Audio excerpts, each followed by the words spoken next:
O apóstolo Paulo, irmãos, no versículo 1 deste capítulo, está falando sobre o corpo humano.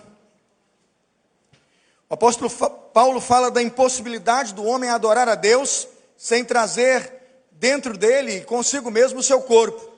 Ninguém vai adorar a Deus desincorporado.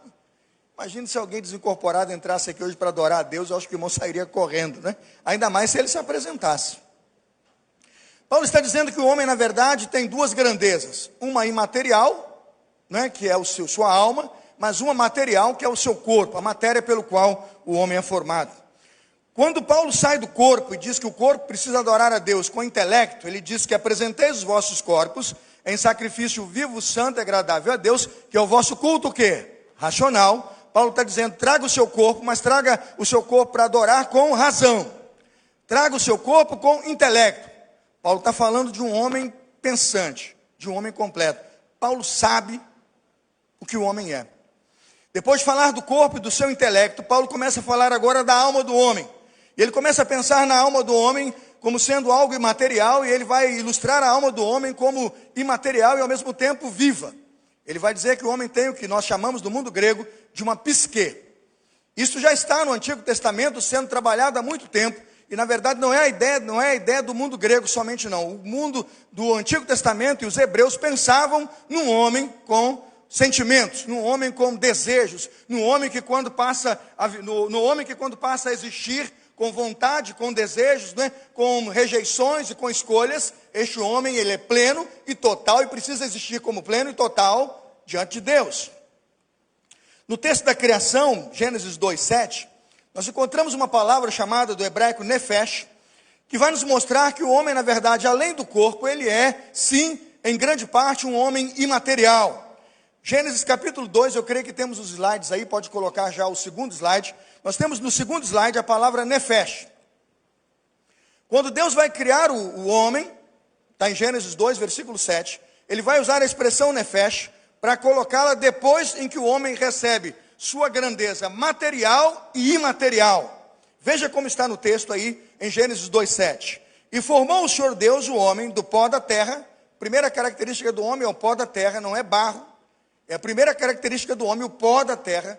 Pó que precisa ser trabalhado, que precisa sofrer ali um processo de cuidado de Deus para que esse pó possa se conectar e estar ligado, para deste pó ser moldado, viu José? O homem, pó, matéria. Ele diz que o Senhor Deus formou o homem do pó da terra e depois de formá-lo do pó, já pregou pela manhã o pastor Renato, soprou nele o que? O fôlego da vida. A segunda característica que faz o homem ser um ser vivo não é mais o pó, mas agora é o fôlego de Deus. Enquanto ele é pó, enquanto ele é barro, enquanto ele é moldável, está nas mãos de Deus, ele não é homem. Mas quando Deus vai doar de si ao homem, soprou nele fôlego, o texto diz que o homem tornou-se o que, irmãos? Alma vivente. Gênesis 2, versículo 7. O homem foi feito alma vivente. A palavra alma está grifada lá em vermelho. A alma está grifada em vermelho. A palavra alma é lenefesh, alma. Por que eu estou dizendo isso? Porque quando Paulo introduz sua carta agora, no capítulo 12 aos Romanos, tratando depois de toda a teologia da redenção e depois de todo o plano de salvação, sobre como Deus resgatou o homem, ele disse quais as implicações disso no homem. E ele vai tratar as implicações do homem todo. Ele não vai dividir o homem. Ele disse apresentar-se diante de Deus, né, em forma de culto, sacrifício vivo, que é o vosso culto racional. Traga seu corpo, mas traga o quê? Seu intelecto. Traga as suas razões. Mas depois ele vai dizer, não é? E não vos conformeis com este mundo, mas transformai-vos pela renovação do vosso entendimento, da vossa mente. Aí ele diz assim, para que experimenteis qual seja a boa, agradável e perfeita. Aí vem a expressão, vontade de Deus. É interessante que ele traz para o culto o intelecto e o corpo, mas quando vai adorar a Deus com mente nova, ele não traz suas vontades. Ele não pode colocar ali os seus desejos, até porque o culto não é para ele. Ele não pode vir trazendo para o Senhor aquilo que lhe dá na telha, ou aquilo que ele acha que é o sacrifício que ele quer dar para o Senhor. Por isso que no texto diz, Caim se deu mal. Abel apresenta a boa oferta e Caim apresenta o sacrifício. Deus aceitou o sacrifício de Caim, irmãos? Não era o que Deus esperava. Quando o apóstolo Paulo fala de um homem que se apresenta para Deus, para chegar diante do Senhor, com um culto, veja, que é sacrifício vivo, né? Santo e agradável a Deus, ele diz que tem que mudar o que? A mente. E tem que trocar a sua vontade por qual vontade? Pela vontade de Deus. A segunda palavra que o Antigo Testamento usa para trabalhar o homem, que agora já não é mais a parte da alma, é a palavra corpo. Ele usa a palavra, pode colocar na tela, bazar, né? Não é aquele bazar que você está vendo em frente à cantina não, viu? E que na hora do culto é bom fechar, não é para não dar problema, né? Tem que funcionar só nos intervalos. Bazar, a palavra bazar é corpo. Quando os hebreus colocaram esta palavra, e o texto do Antigo Testamento aparece com a palavra corpo, é para lembrar que o homem tem duas substâncias, corpo e alma, criado por Deus com duas grandezas. Mas é interessante, irmãos, que o texto do Antigo Testamento, quando apresenta o homem, não apresenta um homem somente corpo e alma. Ele vai usar uma terceira palavra. A palavra, pode colocar na tela, a palavra, pode passar, a terceira palavra, a palavra ruá. Quando o Senhor Jesus conversa com João, né, no Evangelho de João, conversa com Nicodemos, corrija. Quando Jesus conversa à noite com Nicodemos, ele pergunta sobre nascer de novo, e como ele precisa ver, ele quer ver o reino de Deus, mas ele fala, se você não nascer de novo, não pode ver o quê? O reino de Deus. E ele diz, mas como vou voltar para o ventre da minha mãe? Ele diz, tem que nascer da água e do Espírito. Ele fala ruá. E ele chega a dizer que o Espírito é como um vento, está lá no texto, João 3, que não sabemos de onde vem, nem para onde quê? Vai. Quando a mente dos hebreus dizia homem, eles também diziam que o homem tem ruá. Ele tem espírito. Você vai dizer, bom, o pastor já se apresentou, o pastor está se dizendo tricotomista. Não, nem longe. Eu, como bom monista contingente, trabalhando o homem todo e indivisível, estou dizendo que, na verdade, nós percebemos o homem, nós vemos como ele existe, como ele pensa, como ele age, e nós procuramos palavras para expressar esta beleza do homem, quem o homem é. Eu não estou dizendo que o homem é facetado e dividido, ou totalmente recortado e picado, como se eu pudesse, né, como Jack, o estripador, dividir e picotar o homem em milhões de pedaços, não. O que eu estou dizendo é que essas palavras explicam onde está na essência do homem quem ele é. Sua carne, seu corpo, sua alma, mas veja, ele fala do espírito, onde há vento, onde há respiração, onde há força vital, onde está também o seu temperamento. Está lá no Antigo Testamento. Eu dou aula disso no seminário. Se quiser se matricular, vá se matricular, faça um semestre comigo, que você vai aprender isso aí tudinho. 727 palavras. Cadê meus alunos aqui do seminário? Cadê? Pessoal, é verdade sim ou não, Edson? Passou na prova, Edson? Mais ou menos. Tirou 10. Então você sabe tudo, né? Espírito. Este é o homem capaz de ver a voz do Senhor e entender no seu espírito que Deus tem nele um grande projeto de vida. A outra palavra que nós usamos para o Antigo Testamento para falar do homem, né? Os alunos já vão dizer aí, leb lebab, né? Pode colocar. Os gregos traduziram esse leb ou lebab, né? Que é uma palavra já maior do que simplesmente a ideia de coração. Os gregos trabalharam como cardia. Daí você tem cardiologia, cardiopatia e todas as palavras que em português você conhece. Cardiologia diz respeito a quê? Coração. A leva dos gregos diz que o homem tem coração, mas coração aqui não é um órgão onde você vai fazer cirurgia do coração. Não é este órgão da biologia, não é este órgão do ser humano no sentido físico. Quando os hebreus pensavam leb, eles pensavam no coração enquanto sentimento. Eles pensavam no coração, o lugar onde você toma as suas decisões, o lugar onde a sua vontade é projetada e você pensa, tem vontade e faz. Ele diz assim, a minha alma tem sede de Deus, a minha alma tem sede de Deus, do Deus vivo. O que ele diz, alma, sede, necessidade. Ele diz, leb nefesh, né? O meu coração e a minha alma tem sede de Deus. Eu desejo o Senhor, eu quero o Senhor. Quando o apóstolo Paulo começa a escrever agora a conclusão de sua epístola à igreja de Roma, o que o apóstolo Paulo está dizendo, irmãos, é que o ser humano está desenvolvido, irmãos, e existe como ser humano em pelo menos 3 aspectos, em que a Bíblia o tempo todo trabalha esses 3 aspectos, e que o Senhor Jesus se preocupa com o homem como um todo, em todos esses aspectos, e procura dizer a este homem que vai adorar a Deus, que este homem deve adorar a Deus com toda a sua alma, com todo o quê? O seu entendimento. Ele diz com toda a sua alma, com todas as tuas forças e com todo o seu entendimento. O que na verdade o Senhor Jesus está dizendo é que Deus quer a presença do homem todo, do homem transformado como um todo, num culto dele, para uma adoração que é dele, porque Deus não quer receber um homem dividido. Quando o apóstolo Paulo apresentou o plano de redenção e começa a anunciar sua mensagem à igreja de Roma, o que ele faz? Apresenta o seu corpo no sacrifício vivo, mas apresenta a sua mente, trocando sua vontade pela vontade de Deus. Boa, agradável e perfeita vontade de Deus. O que significa? Isso significa, irmãos, que nós estamos dando um grande passo espiritual na mudança de nossa postura no relacionamento de nós, seres humanos, com o Senhor. O ser humano se desenvolve em 3 aspectos. Primeiro, intelectual, no seu intelecto. É no intelecto do homem que reside seu poder de raciocinar, discernir entre coisas diferentes. É ali que ele é capaz de fazer uma síntese dessas coisas diferentes e encontrar nelas até um ponto comum. A razão é empregada todos os dias para processar os dados que cruzam o caminho de cada um de nós. Nós fazemos o que fazemos e fazemos todas as coisas por alguma razão, por algum motivo. Isso está no nosso intelecto. Você não escolheu essa roupa por acaso. Você não foi lá e pegou qualquer roupa. E você, quando vai comprar, não compra qualquer coisa. Suas decisões estão pautadas no seu centro de razão. Muitas vezes é porque você não tem dinheiro mesmo. Isso é uma boa razão para não comprar. A segunda característica que nos dá a percepção de que o homem se desenvolve, não só no intelecto, é a vontade. Vejamos, é na vontade do homem que reside o seu mecanismo, tanto para a decisão como para a ação. Toda decisão exige padrões. Para cada situação diferente é preciso escolher entre uma e outra alternativa, isto ou aquilo. Isto pode ou não pode, devo ou não, não é? Tudo é lícito, mas nem tudo o quê? Convém. É no centro da vontade tomamos essas decisões. Isso é possível por quê? Porque a vontade existe.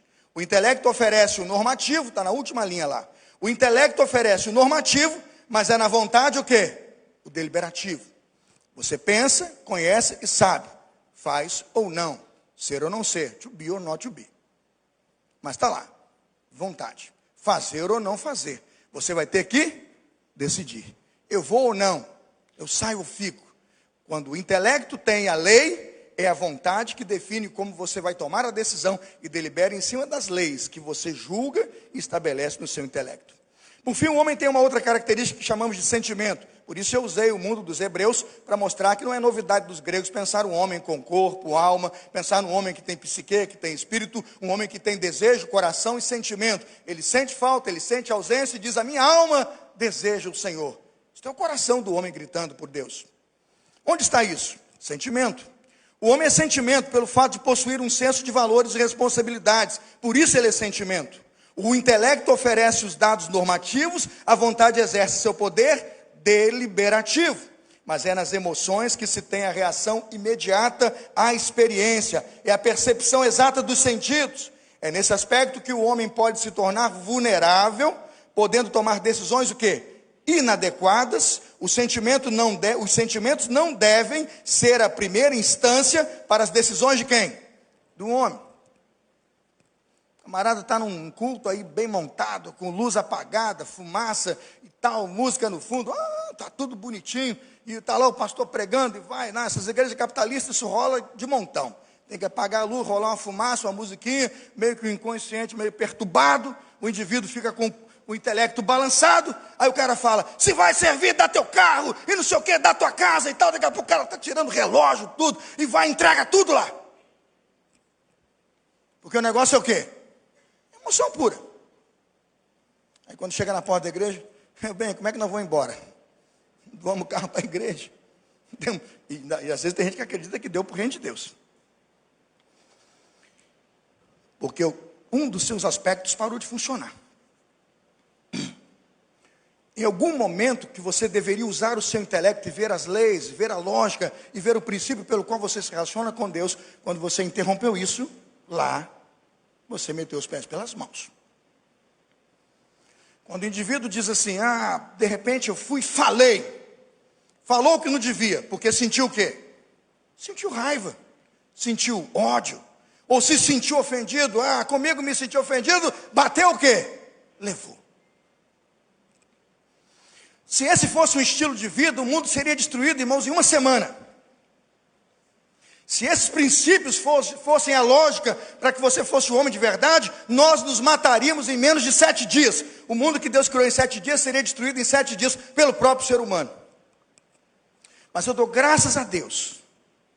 Quando nós fomos criados por Deus, Deus pega o pó da terra, Deus pega o homem, sopra em nós o fôlego da vida, nos dá vida. Ele disse que depois de soprar em nós o fôlego da vida, o homem tornou-se o que, irmãos? Alma vivente.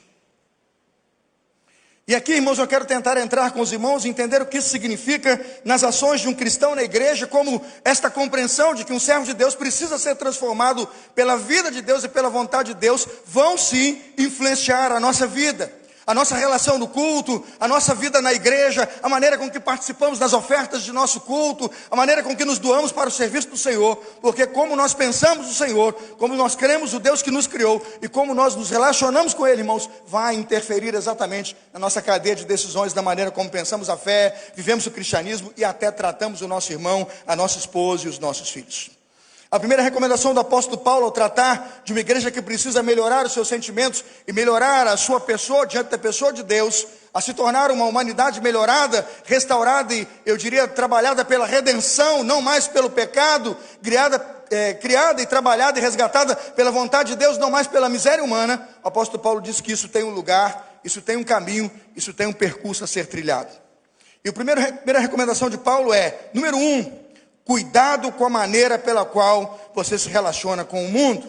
Você vai olhar para a pessoa do seu lado aí, não é? Bem pastor aí dessas igrejas modernas, agora eu já estou meio modernão. Você vai olhar para o irmão do lado e vai dizer assim, cuidado com a maneira pela qual você se relaciona com o mundo. Por que eu estou pedindo para você fazer isso e para você ouvir isso e de repente falar para o teu irmão e ouvir isso com os seus ouvidos? Pela expressão mundo, não é? Paulo disse, não vos conformeis com este mundo. Pela expressão mundo, Paulo quer dizer que a vida separada de Deus, sem reconhecer a Deus, sem se deixar dirigir por Deus, é uma vida dominada pelo mundo. O mundo aqui não é eu estar lá fora trabalhando, o mundo aqui não é eu estar lá fora exercendo minha profissão, o mundo aqui não é eu estar fazendo medicina ao invés de teologia, eu estar fazendo, por exemplo, teologia ao invés de direito, o mundo aqui não é isto. O mundo aqui é simplesmente viver uma vida onde você não coloca Deus na pauta, não reconhece as ações, as bênçãos de Deus e não se deixa dirigir por Deus. Ou seja, você é dirigido pela sua própria vontade. É isso que Paulo chama de mente mundana. É isso que Paulo chama de gente que vive com a cabeça no mundo. Se não somos dirigidos por Deus, irmãos, o apóstolo Paulo diz que somos dirigidos pelo mundo. Quando o Evangelho nos pede, nos desafia a não sermos dirigidos pelo mundo, Paulo sabe o que isso significa, porque há implicações muito grandes do que Deus fez enquanto obra redentiva para nos tirar dessa mente cativa e mundana. Abra comigo Gálatas capítulo 1, versículos 3 e 4.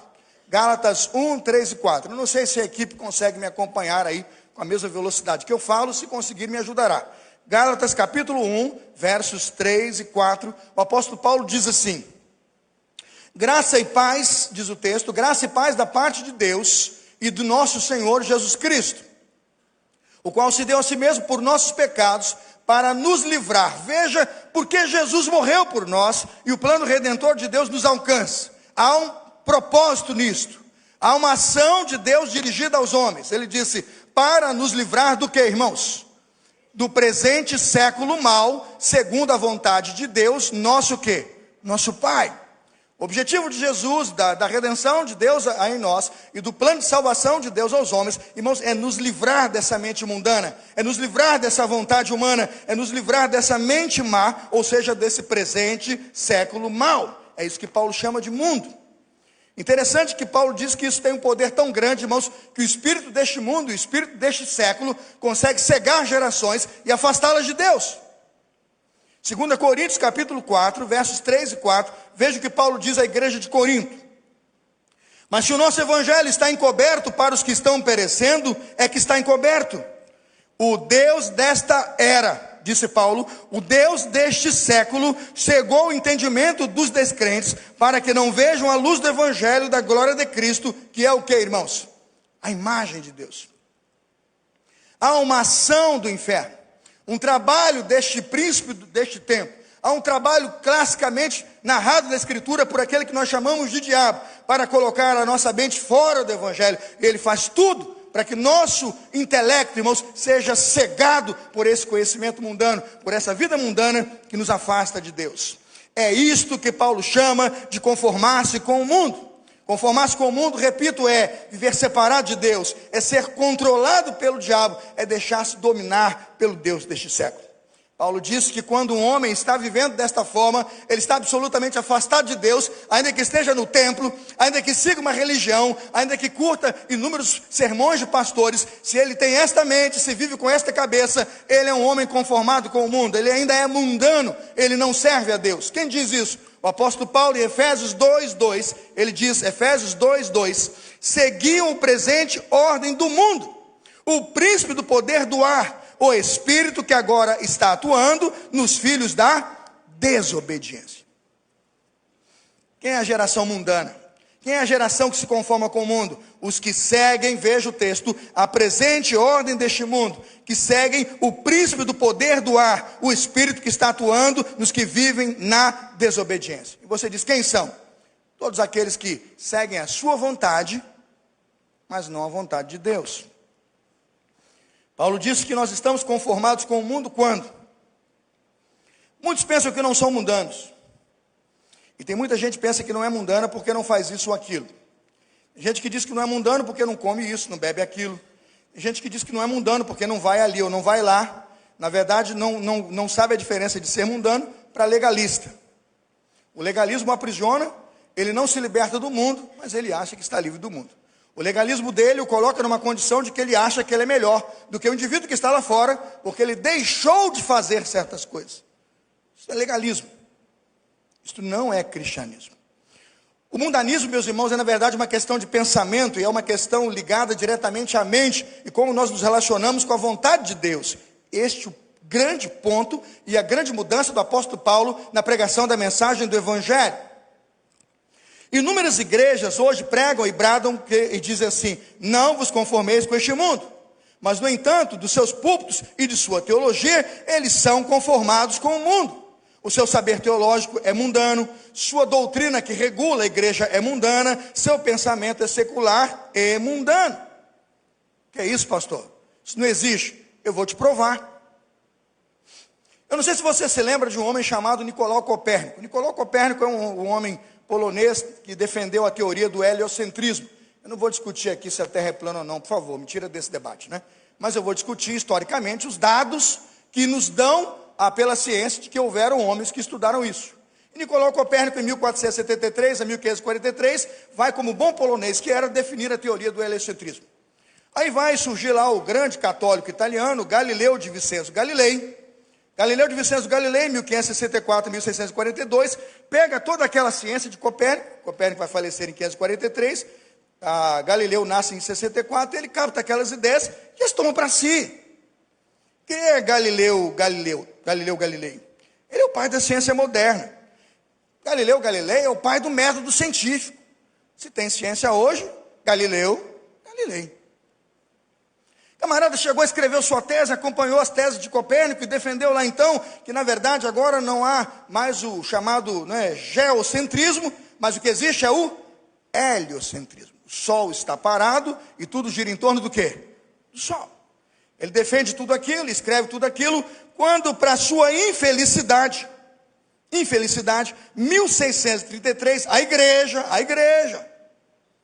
igreja vai montar um tribunal de inquisição em Roma e vai exigir que Galileu Galilei se retrate diante da igreja, porque na verdade a Terra é o geocentro, a Terra é o centro de tudo, e na verdade eu penso que aqueles homens acharam que eles eram o centro do mundo.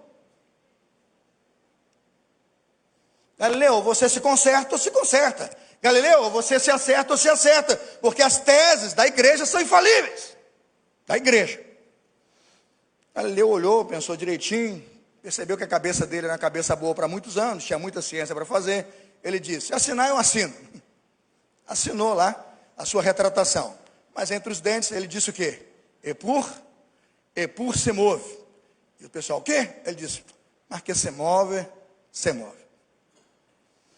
Ele põe nas teses do papel um texto, mas sua mente confia nos dados que ele tem. Eu estou dizendo isso por quê? E porque eu estou colocando a igreja em xeque, coloco a igreja católica como deveria e poderia colocar a nossa. Porque às vezes nós não entendemos o que significa não se conformar com o mundo. Por que a Igreja Católica montou em 1633 esse tribunal de inquisição e expulsa o saber científico de dentro da igreja? Porque as teses da Igreja Católica e a dogmática da Igreja Católica eram da filosofia aristotélica, não eram da Bíblia. Estuda o catecismo lá e você verá que nós estamos tratando das filosofias aristotélicas, das compreensões do universo como Aristóteles defendia. Irmãos, e veja que para muito antes de qualquer coisa e da ciência dizer qualquer coisa, a Bíblia diz: os céus proclamam a glória de Deus, o firmamento o quê, irmãos? O que a Bíblia diz é que o mundo está falando, o universo está falando, e é muita coisa para a gente visualizar. Mas quando a igreja descuidadamente sai da Bíblia para colocar filosofias mundanas, ideias mundanas, por mais inteligente que seja o tal filósofo, o que ela faz é sair da Bíblia para pautar a sua fé numa filosofia ou numa ação humana. Vai dar ruim. Porque em algum momento o universo vai se abrir. Porque em algum momento a ciência vai falar, porque em um momento o céu vai nos iluminar, e com mais conhecimento e com mais sabedoria, quando as nossas contas, os nossos pensamentos forem para além dessas fronteiras, a igreja precisa responder aquilo que é dela e deixar a ciência, ao mundo, a existência, as revelações que Deus ainda tem para dar. Amém, irmãos? O que eu estou dizendo é que por um descuido, por nossos caprichos, podemos aprisionar a igreja, a nossa fé numa mente mundana. Entenda o que eu chamei de mente mundana: uma mente que coloca na sua estrutura de fé, no seu catecismo de religião, na sua banca de santos padres, homens com filosofia aristotélica, mas que estão sem compromisso com a palavra de Deus. Quem tem que pedir perdão, na minha opinião, a Galileu Galilei, é a igreja, que deveria ensinar a ele o evangelho puro e simples. O evangelho cuja mente, o intelecto e todo homem, seja o intelecto, seja a vontade, seja o sentimento, tudo é para a glória de quem, irmãos? Para a glória de Deus. Estamos destruindo nossas igrejas, esvaziando nossos templos, quando nossa religião se torna mundana. Entendam? Mais sapiência de homens, mais ideia de homens, mais filosofia de homens. Tratamos a igreja como se a igreja fosse uma mega, hiper, ultra empresa. Como se a igreja fosse, hoje uma irmã escrevia para mim, dizia, como se a igreja fosse um plano de cargos e salários. Você chega como servo no estacionamento, termina como estudante de teologia e o cargo máximo é pastor. Meu Deus! Nós somos uma igreja cheia de dons. Nós somos uma igreja cheia de vida, chamados por uma redenção a sermos o corpo de Cristo. Amém, irmãos? Nada mais do que isso. Tudo que for fora desta verdade e desta Bíblia pode ser tratado como ciência administrativa. Isto é conselmo, como um trabalho das normas do sindicato, chama os advogados. Mas no púlpito, na igreja, na adoração, sejamos uma igreja não conformada com o mundo. A nossa mente, o nosso projeto, tudo que vem para nós não vem do mundo, vem de Deus. Amém, irmãos? Este é o sentimento que quero passar aos irmãos hoje. Porque um dia o geocentrismo nos atropela. Um dia o heliocentrismo nos atropela, um dia o antropocentrismo nos atropela, mas nada vai nos tirar do teocentrismo. Deus é o centro do universo. Deus nos deu sua palavra e nós podemos pregá-la com autoridade e poder. A Bíblia nunca se opôs aos ensinos da astronomia. A Bíblia nunca se opôs, irmãos, a que a ciência continue desfrutando de suas descobertas, e tudo isso já está revelado aos olhos do Senhor. Mas nós, como cristãos, às vezes conservamos tradicionalismo em vez de nossa tradição. Eu digo tradicionalista, aquela pessoa que grita e diz que toda novidade é errônea. Isso é tradicionalismo. Se você é tradicionalista, você grita, toda novidade é errônea. Qualquer coisa que eu nunca ouvi antes não pode estar certa, porque eu nunca ouvi antes. Isso é tradicionalismo. Agora o tradicional, ao contrário, ele julga uma terra que se move. Ele julga um mundo em movimento. Ele julga uma ciência em evolução. E diz, todas as coisas concorrem para o bem daqueles que amam a Deus, daqueles que são chamados segundo o seu beneplácito, segundo o seu decreto, segundo a sua vontade. Porque ele vai julgar as coisas pela palavra de Deus, pela pura e simples palavra de Deus. Eu estou chamando jovens de igreja hoje a não praticar o que chamamos de obscurantismo. Quantas vezes a igreja que se conforma com o mundo ensina aos seus jovens obscurantismo? Ela propõe aos jovens que eles não saibam o que não precisam saber e que eles não conheçam detalhes que não têm que conhecer. Isso é obscurantismo. Nós pregaremos aos nossos jovens e às nossas crianças, não aceitem isso. Eu quero sonhar com os nossos jovens fazendo medicina, fazendo direito, fazendo antropologia, teologia, ciência social, sabe, purificando aquela sociologia da UERJ, da USP ou de São Paulo, com o puro e genuíno Evangelho de Deus. O obscurantismo não é lugar para a igreja e não é um lugar para os cristãos. Os cristãos precisam estudar, precisam se formar, precisam se desenvolver, precisam trabalhar o intelecto, porque Paulo diz que Deus chama o homem à vida religiosa, chama o homem à redenção e o resgata como um todo. O vosso culto num sacrifício que, irmãos, racional. Traga seu intelecto e traga sua vida para adorar a Deus. Mas a gente é conformado com o mundo. Tem hora que eu acho que a gente está brigando internamente mesmo. Quem já ouviu falar em George Whitefield? Quem já ouviu falar em George Whitefield? Um dos grandes avivalistas, pastor anglicano, um dos maiores avivalistas da Inglaterra e da América.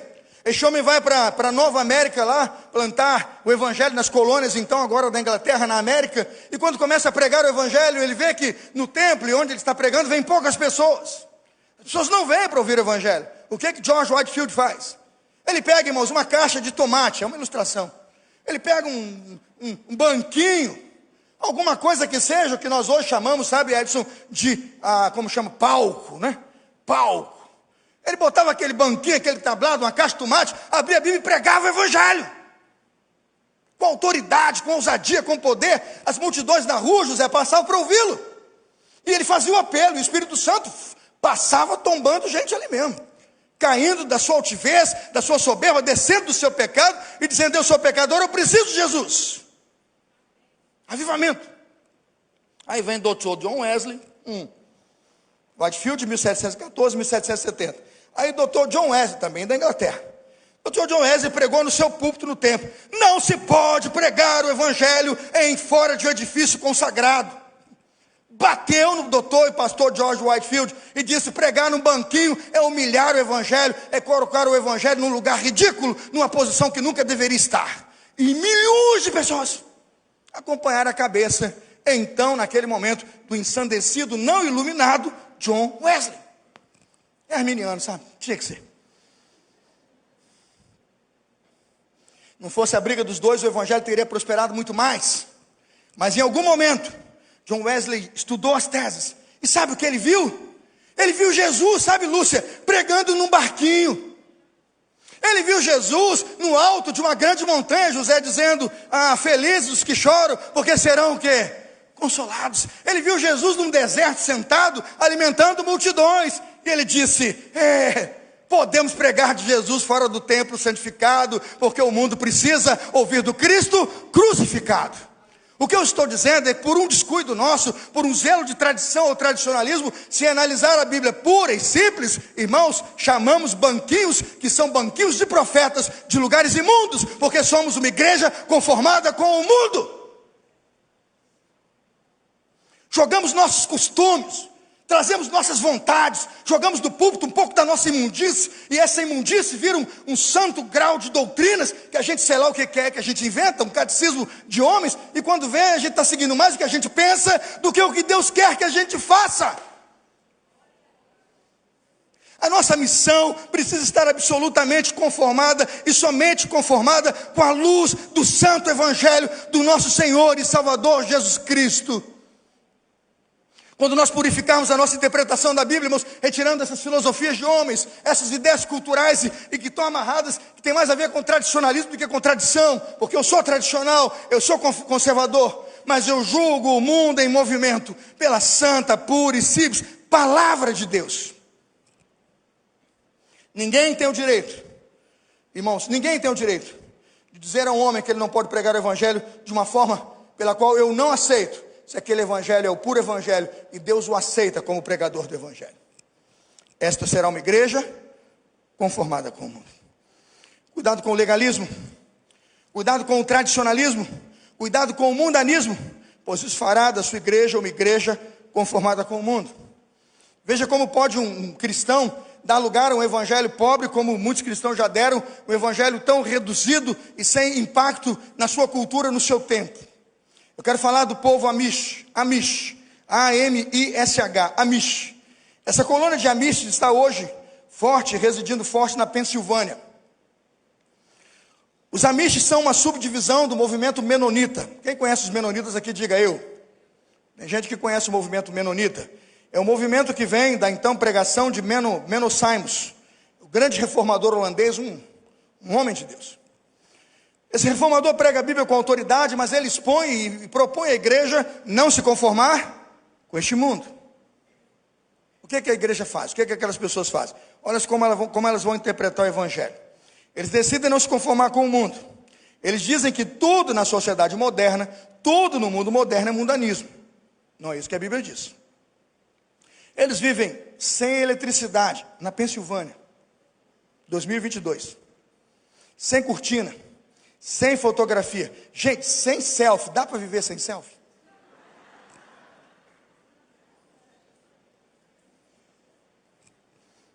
Porque se você também não tira fotografia, não tira selfie, Instagram, Facebook. Gente, não dá para viver sem. Isso é brincadeira. Essa gente tem a ideia de que se conformar com o mundo é isso.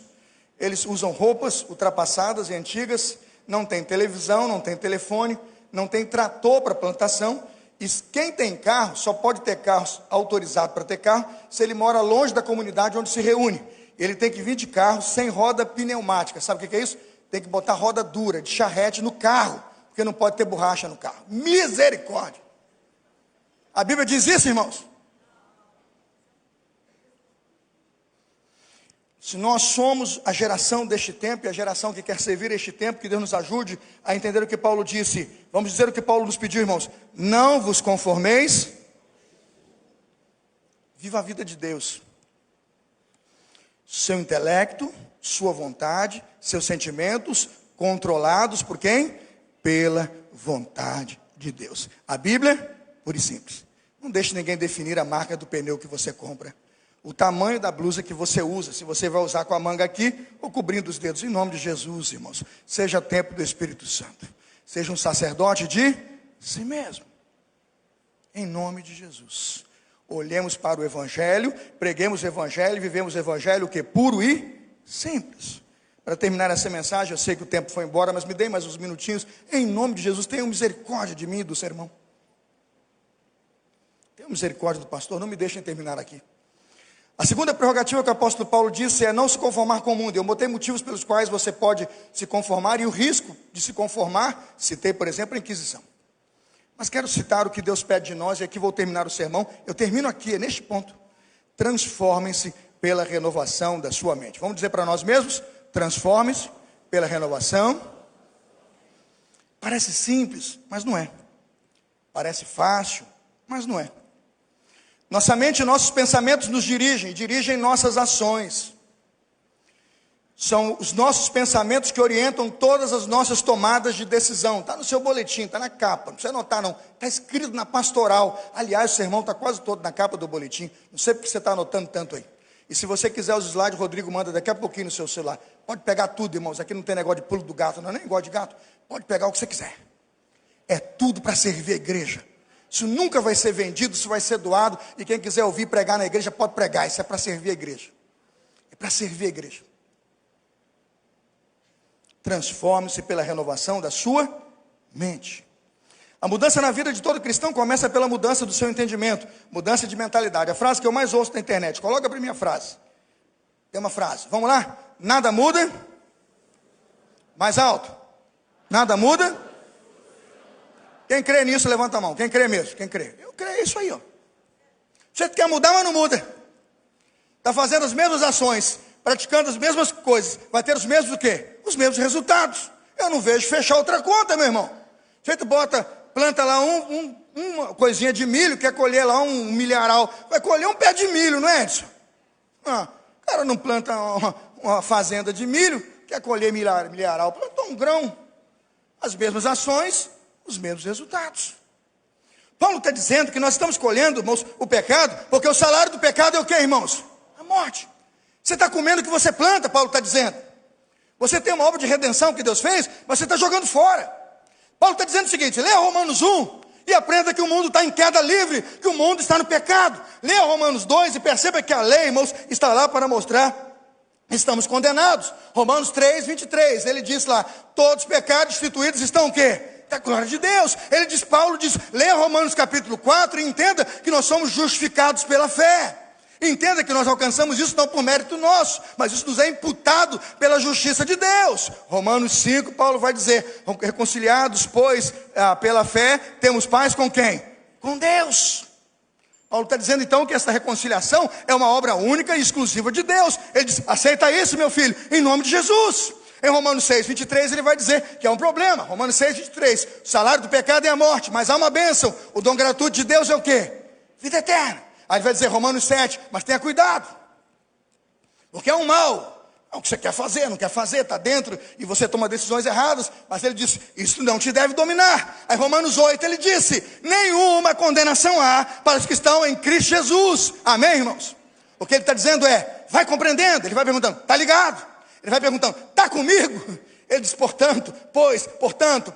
Toda hora ele bota uma tese e uma conclusão, uma tese e uma conclusão. Ele está perguntando, você está ligado? Isto o Evangelho fez. Isto é a graça de Deus, isto é a obra da redenção. Ele diz, resultado disso, não vos conformeis com este mundo. Não gosto do mundo, não quero que é do mundo. Troque a sua mente pela vontade do quê? Pela vontade de Deus. Traga seu intelecto, traga seu corpo, traga sua vida para adorar a Deus. E ele disse, o que que isso muda? Isso muda tudo, irmãos. Mindset. Hoje o pastor está falando bonito, né? Mindset. Vou fazer um curso agora com o pastor Lucas, alta performance.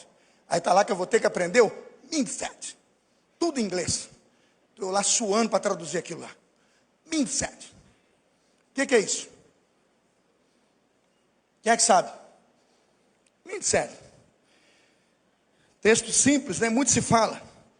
Mindset é a mentalidade que cada um de nós tem em relação à vida. Mindset é a maneira pela qual vemos a vida. Em termos práticos, o conceito significa o conjunto de atitudes mentais que influenciam diretamente o nosso comportamento e a nossa ação. Isso é mindset. Eu faço o que faço porque a minha mente pensa desse jeito. Eu fico olhando para mim e fiquei me perguntando quem que eu sou. Falei, eu sou esse quadradinho aqui, ó, né? Você deve ser redondinho. Eu estou meio redondinho também, mas eu sou mais esse quadradinho aqui. Paulo apela a cada um de nós para que nós permitamos ao Senhor que Ele transforme a nossa mente. Porque se nós deixarmos, irmãos, o que Ele está dizendo é que o nosso mindset, a nossa mente, ela é escrava do pecado. Oi? Falaram alguém? É mind. Vamos lá. Mindset. Beleza, juventude. Mindset. Mente, pensa, o corpo faz. Domina quem nós somos. Mindset. É a nossa aluna aqui, ó. Tô ligado. Pessoal da internet, edita depois aí. Paulo está apelando a nós para mudarmos isso. Como?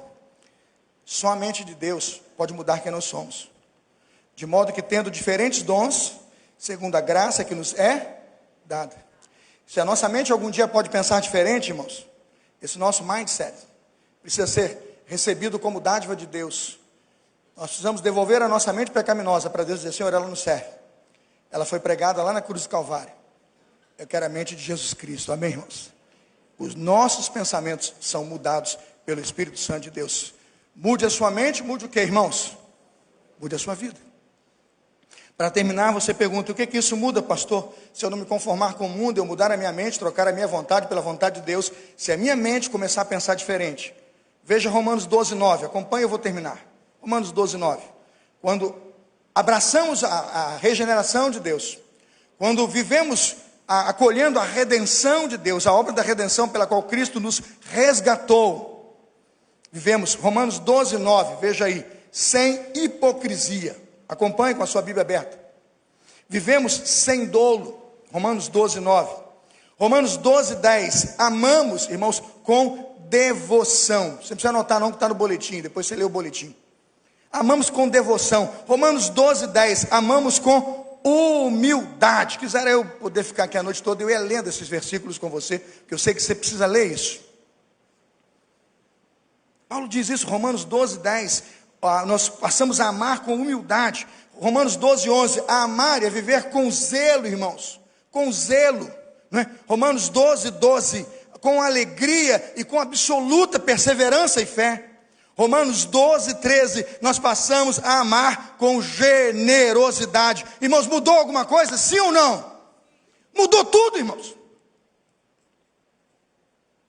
Mudou tudo. Simplesmente porque você troca a sua mente e os seus pensamentos e joga os seus pecados lá na cruz do Calvário e recebe de Cristo uma mente que governa seus desejos e sua vontade. Você é em Cristo uma nova o quê? Uma nova criatura. Você não ama mais como o mundo ama, você ama como Deus quer que você ame. Você ama do jeito que Deus ensinou a amar. Ah, que coisa boa.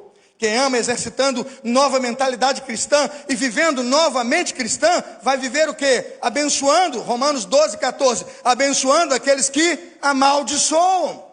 Irmãos, a régua é a mesma? Não, a régua muda, nós abençoamos quem nos amaldiçoa. Romanos 12, 15, nós temos empatia com aquele que é o nosso próximo. Romanos 12, 16, nós não toleramos o orgulho e a presença do orgulho em nossos relacionamentos, nós repudiamos a mente orgulhosa. E mais, irmãos, Romanos 12, 17 a 21, nós não buscamos vingança. Eu pergunto, Zé Luiz, mudou alguma coisa? Mudou tudo. Mudou tudo, porque o Espírito Santo de Deus passou a governar a nossa mente. Não há como não perceber, irmãos, aqui, que a boa, agradável e perfeita vontade de Deus modifica quem nós somos, penetra o nosso entendimento e, consequentemente, todas as nossas ações e o nosso plano relacional é afetado por boa, agradável e perfeita vontade de Deus. Você vai olhar para o pai e vai dizer, tem alguma coisa diferente do meu pai. Você vai olhar para o seu patrão e vai dizer, nosso patrão está mudado. Você vai olhar para o pastor e vai dizer, esse pastor tem alguma coisa diferente. Porque o que a Bíblia diz é que quando um homem não se conforma com o mundo, mas se deixa transformar pela renovação do entendimento, compreendendo graça, misericórdia e redenção de Deus, ele é uma pessoa absolutamente diferente no seu modo de viver, no seu modo de agir e em todas as suas ações. Porque o seu intelecto, irmãos, governa a sua vontade, e a vontade de Deus governa a sua vontade, e seu poder, e suas decisões, e os seus sentimentos são controlados, absolutamente controlados pelo Espírito Santo de Deus. Do pecado, obras da carne, adultério, prostituição, fornicação, não é isso? Guerra, tudo obra da carne, mas uma mente controlada pelo Espírito, irmãos, o que a Bíblia diz? Amor, benignidade, bondade, mansidão, fidelidade, domínio o quê? Próprio. Relacionamentos, irmãos, serão tratados na Escritura Sagrada de maneira a evitar o mal. Romanos 12, 9. Relacionamentos que evitam o mal, Romanos 12, 9, e evitam com todas as forças. Relacionamentos que praticam hospitalidade. Relacionamentos que praticam fielmente ajuda àqueles que têm necessidade. São assim os cristãos que têm sua mente transformada pelo poder de Deus, pela vontade de Deus, e que não são conformados com o mundo. Aí você pergunta, pastor, mas como é que eu recebo essa santidade, pastor? Mas como é que eu recebo esta mente, pastor? Eu não sou assim, pastor. Se o senhor for conversar comigo direitinho, eu sou mais aquele velho homem do que este novo homem que o texto apresenta. Eu tenho mais aquelas outras ações do que essas ações. Na verdade, eu não consigo encontrar nenhuma delas na minha vida, pastor. O que é que eu faço? A Bíblia diz, você precisa apresentar, Romanos 12, 1, apresentar o seu corpo em sacrifício vivo, santo e agradável a Deus, que é o quê? Traga seu intelecto para o culto. Aí você diz assim, eu tenho que vir de corpo e alma para a igreja. Não, o que a Bíblia está dizendo é que o culto tem que afetar a sua mente. O culto tem que afetar a sua vida. E quando você sair do culto, quando você sair do templo, você continua sendo crente. Para o crente o culto nunca termina. A bênção apostólica emenda uma na outra. Porque o crente é crente no templo, mas é crente o que, irmãos? Lá fora. Porque a vida dele tem conexão com a mente dele. A mente dele tem conexão com a vontade dele. A vontade dele é controlada pela vontade de Deus. Os sentimentos dele são dominados pelo Espírito. Ele é um crente cujo culto nunca termina, porque ele não cultua no templo. Ele é o templo do Espírito Santo de Deus. Que Deus ajude sua igreja hoje a tomar decisões por aquilo que Deus santificou. E o que é que Deus santificou? O que é que eu recebo quando apresento o meu corpo em sacrifício vivo, santo e agradável a Deus? E vem a pergunta, o que é que eu recebo? Uma sociedade tão utilitarista, a pergunta é, o que é que eu vou ganhar com isso? Na verdade, ganha mesmo. A Bíblia diz que aquilo que Deus santificou, Romanos 12, 6 é profecia, palavra pregada com autoridade e poder, palavra verdadeira e que se cumpre. E aquilo que Deus santificou, Romanos 12, 7, é ministério. Sou eu servindo os irmãos, são diáconos e irmãos servindo os irmãos. Romanos 12, 7, sabe o que Deus santificou? Ensino. Isso que chamamos de dom, irmãos, são dádivas que Deus santificou e deu aos homens, e é isso que Ele aceita como forma de culto. Tem gente que acha que só está cultuando quando está pulando, adorando e não sei o que lá e tal. Irmãos, o professor, aquele mais estranho, aquele mais quietão, com a caneta na mão, escrevendo o ensino de Deus, ele está em culto. Porque a Bíblia diz que ele tem dom de ensinar, e se ele ensina, faça com dedicação ao ensino. Entendeu, irmãos? Está ligado? É isso que o Evangelho é. O Evangelho que santifica a profecia, o ministério, o ensino, a exortação, aquele que reparte, doa, aquele que preside, usa de misericórdia, aquele que ama. São essas as dádivas de Deus, são essas as doações de Deus. É isso que Deus santificou. E Deus está dizendo, não se conforme com o mundo, não troque as minhas dádivas por coisas sem valor. E Deus disse, como receber isso? Que apresenteis os vossos corpos em sacrifício vivo, santo e agradável a Deus.